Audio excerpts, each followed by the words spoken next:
kids are kids, and my God, you know, the most important thing for a child to learn in school is that that child's a good person, and that that child can grow up and have fun in the world and be a responsible citizen and a good adult.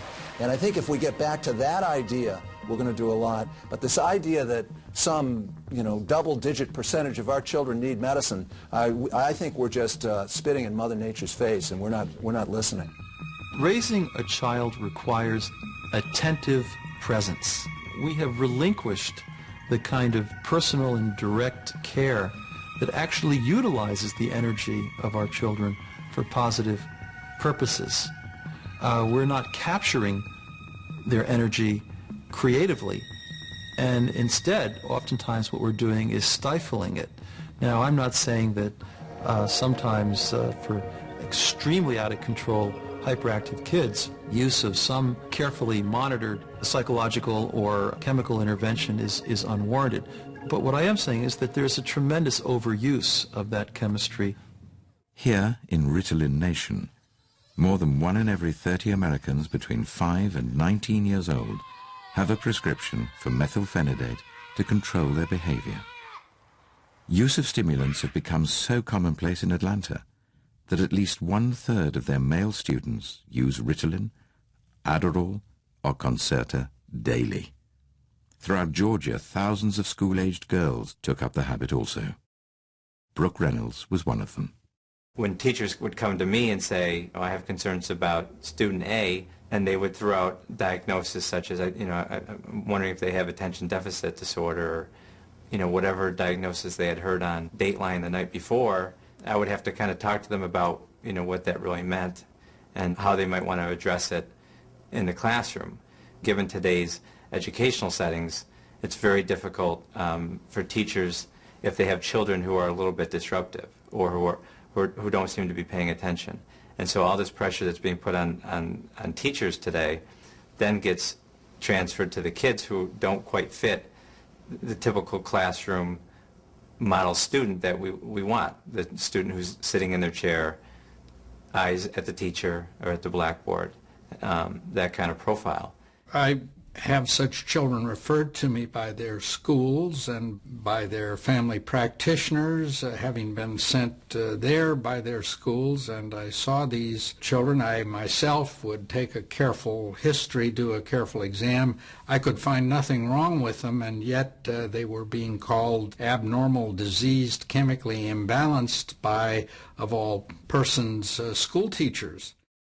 No one would question for a moment that teachers have the most challenging and important of professions, and that most are dedicated to their students in profound ways.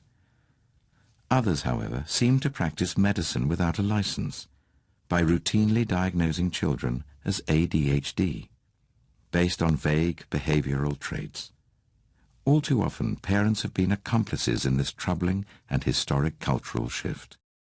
When I would tell these patients and their families that I could find nothing wrong, I was increasingly met by persons from the educational establishment with the response, well, if you can't find the ADHD, if you can't find something wrong with them, if you won't write the Ritalin prescription, we know someone who will.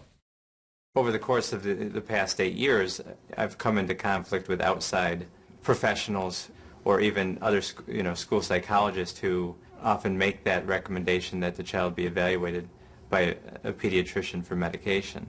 And so my role has been to try to educate other professionals, but also, more importantly, the parents about what the diagnosis is, the issues with the medication, and try to give them as much information as they can before making any kind of decision about what they want to do for their particular child. And sometimes that's gotten me into some conflicts.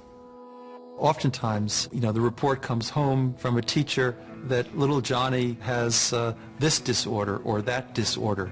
And we take that too seriously.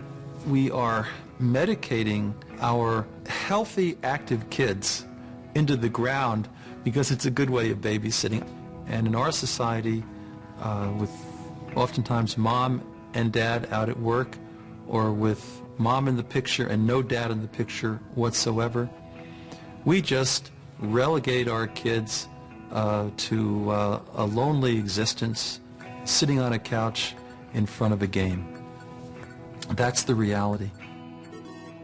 The core of any civilized society is to provide safe harbor for its young. But the system of protecting children has failed, and failed miserably. When 6 million children are prescribed ADHD drugs in America, it's far too late to ask if we have a problem.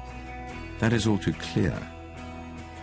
We force these drugs on too many of our young Galileos, who wish for nothing more than to be free, just as we were, growing up. Many experts will claim otherwise, but to growing numbers of families, the facts about ADHD are as clear as life and death. For 10 years, Brooke Reynolds used Ritalin. According to her mother, Ellen, Brooke didn't eat or sleep enough, and though she increasingly became emotionally drained, she persisted. Both her doctor and then her psychiatrist told Brooke Ritalin would improve her lackluster performance in school. It did not. On February the 27th, 1999, just 3 months after the ADHD Consensus Conference, Brooke had endured enough. Victimized by the careless system that gave her a drug as potent as cocaine at 5 years old, her will was finally broken.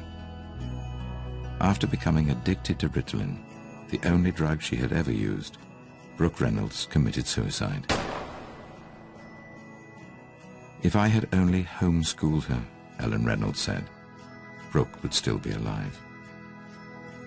Instead, it's one more spirit, one more death, one more bright light lost to a medical coup in the promised land.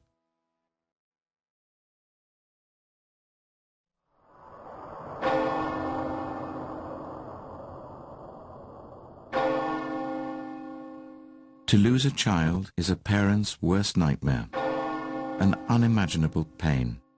And the Reynolds family were not alone in their anguish. It's a very primitive thing, missing your children.